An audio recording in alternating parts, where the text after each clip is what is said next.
Hello, welcome back to another review by the Air Fryer Bro. This time I'm reviewing the VPCOK 3.7-Quart XL Air Fryer. Now, before I start this review, I will say that I've got a link in the description for the full written review, which will have some extra photos of the air fryer and a bit more detail in the write-up if you're interested in having a look. Like I said, there'll be a link in the description.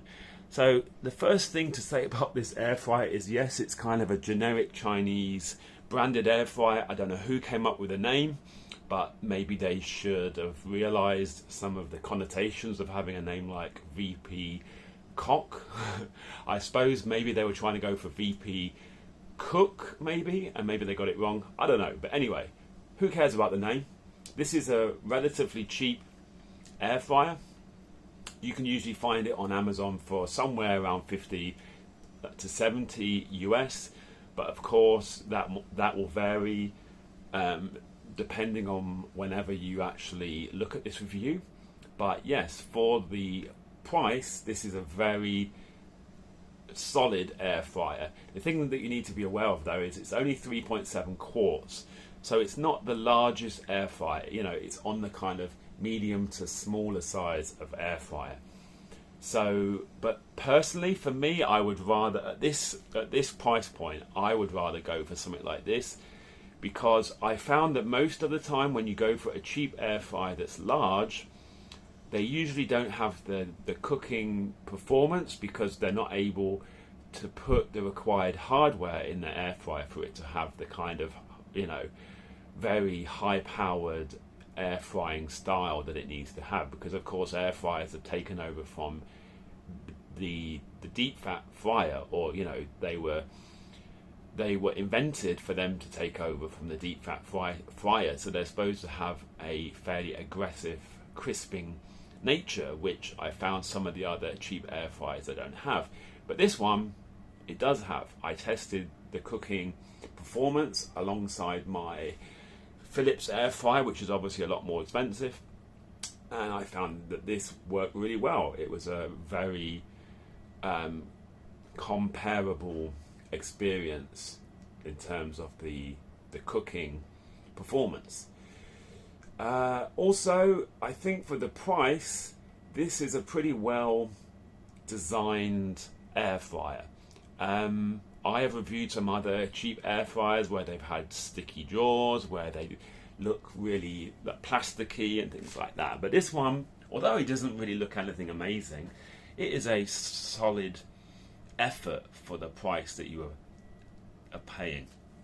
So, for example, yes, I mean it can be opened and closed pretty easily.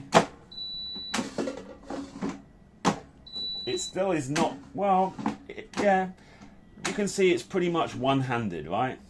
Maybe not perfect, maybe not quite as smooth as a more expensive air fryer, but yeah, it still is pretty good. And there is a mechanism here that you can use to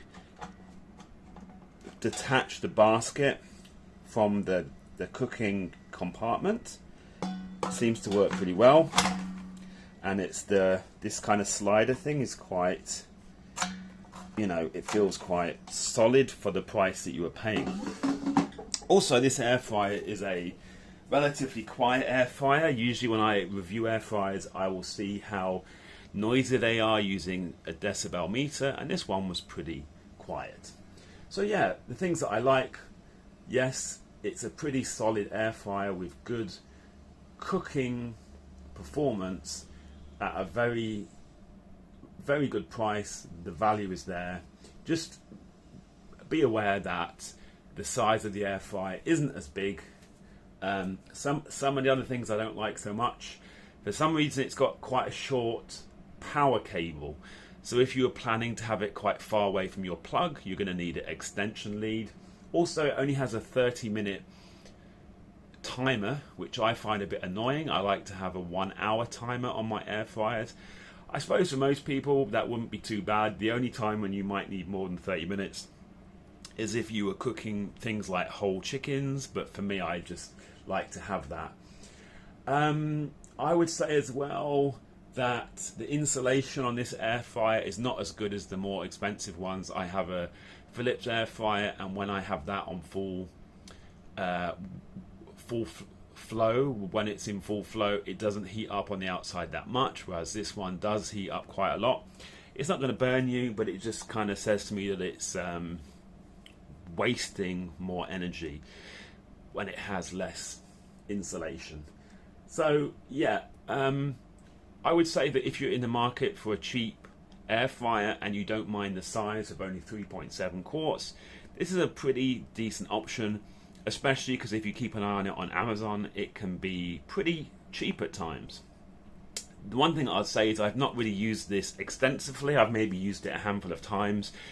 My plan is to at some point try to have it in my main rotation of air fryers, so I can basically test out the quality of the non-stick coating for most air fryers, especially cheap ones. That's the first thing that will start to break.